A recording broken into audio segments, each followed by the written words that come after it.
Et je pense que c'est ce qui facilite beaucoup plus le travail. Et voilà, c'est ce qui donne aussi le succès qu'on connaît du régulateur guinéen. Au sein de cette entreprise publique, tout a été assaini. Dans la gestion du personnel, le mérite et l'obligation de faire des résultats sont érigés en règles sacrées.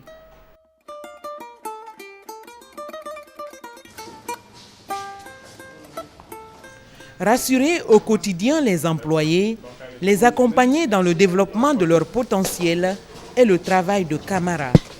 Il est toujours à l'affût de nouveaux talents.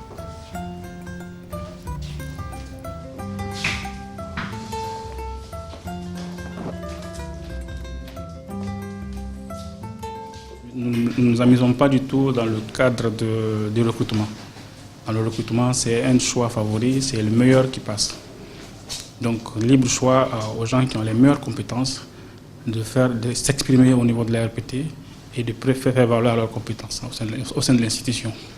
Nous avons un contrôleur biométrique qui est en place, que tous les matins, et chaque employé est obligé de passer pour que nous, au niveau des ressources humaines, nous puissions connaître sa présence effective au sein de l'institution.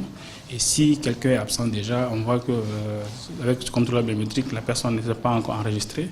Et nous essayons de la contacter pour savoir qu'est-ce qui se passe et si elle est à l'hôpital ou elle a un problème. Mais la rigueur dans la présence est obligatoire. Les valeurs de l'entreprise sont partagées par tous les employés qui sont mis dans un état d'esprit productif, soutenu.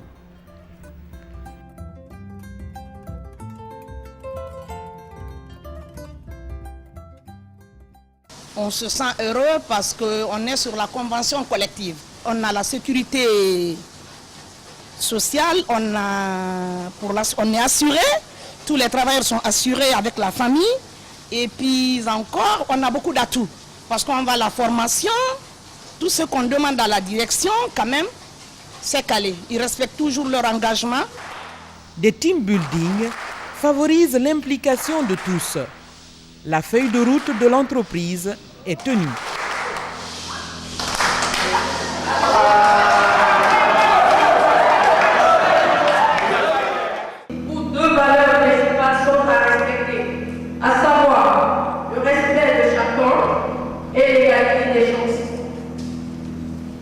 Portrait type d'un employé dans l'entreprise, c'est un employé qui respecte les valeurs, qui se résume par l'accompagnement, la responsabilité, le professionnalisme et la transparence. Lamarana Diallo est assistante. Sa mission est de veiller au traitement rapide des dossiers par son directeur. Dans le circuit du courrier à la RPT, aucun dossier ne doit faire 24 heures sans être traité. La rigueur est de mise. Les procédures administratives sont régies et ça existe déjà dans un document qu'on appelle le manuel des procédures. Donc du coup, tout le monde sait ce qu'il doit faire. Alors par rapport au courrier, quand il arrive, c'est le secrétariat central qui assure la réception et un premier tri. Tous les courriers qui sont adressés au directeur général sont remontés à mon niveau. Et je ne dirais pas dans les 10 minutes après le dépôt, mais en tout cas, ça ne fera pas la moitié de la journée au secrétariat central.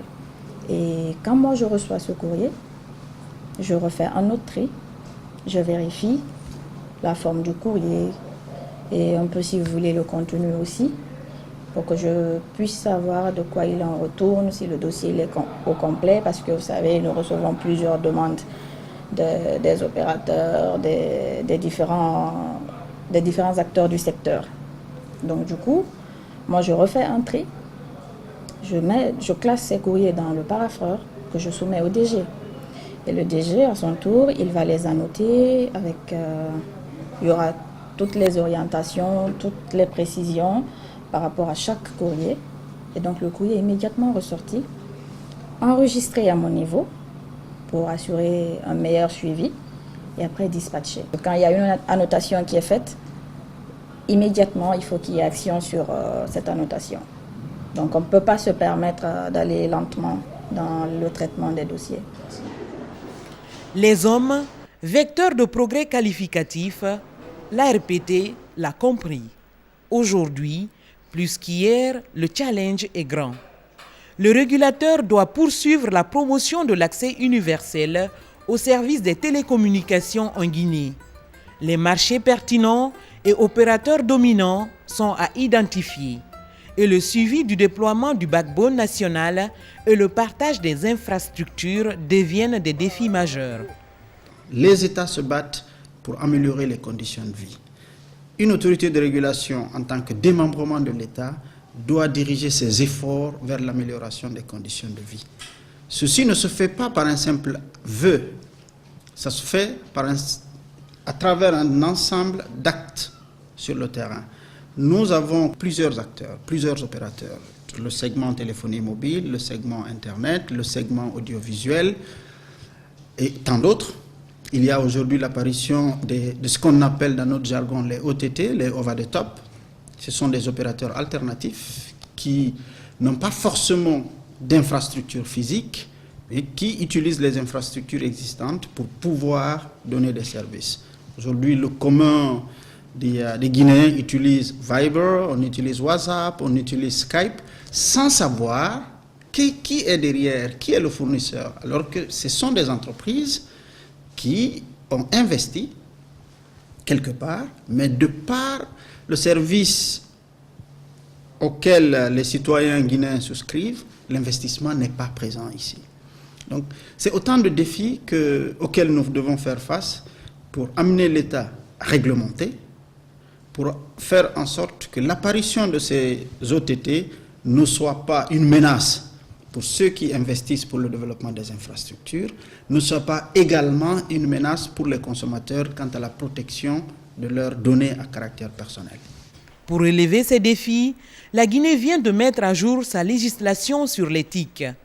Une réglementation intelligente qui renforce la lutte contre la fraude et la cyberdélinquance et accroît les possibilités d'amélioration des recettes publiques.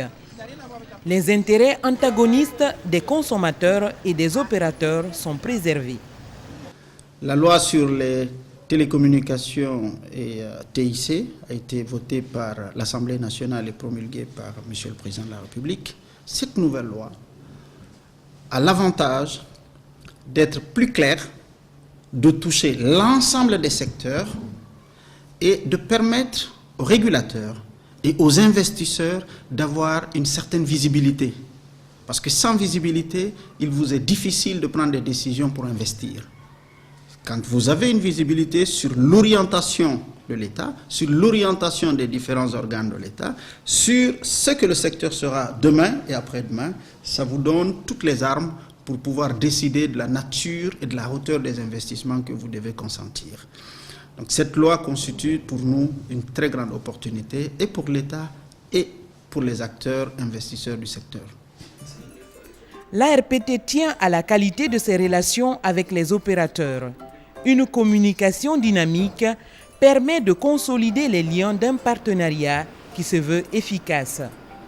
Nous avons des échanges de courriers et chaque fois qu'il y a une manifestation chez les opérateurs, nous sommes invités et nous apportons notre contribution quand ils ont besoin de nous. Par exemple, tout récemment, nous nous sommes déplacés en Sierra Leone pour une réunion sur Ebola, où nous avons l'Union internationale des télécoms qui a développé un logiciel pour permettre un suivi des contacts Ebola.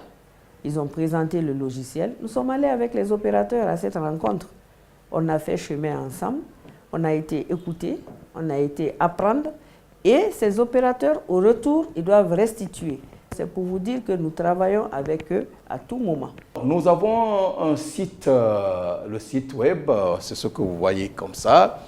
Ce site met toutes les informations liées au secteur régulé. L'ARPT a eu le prix d'or en 2013 de la meilleure communication d'entreprise. Cela est dû justement au sérieux que nous faisons, cela est dû aussi au processus que nous engageons quand nous avons des activités. Nous développons une bonne communication de proximité et puis la couverture médiatique se fait et les messages sont véhiculés, des messages concis, précis et sont véhiculés à travers les médias.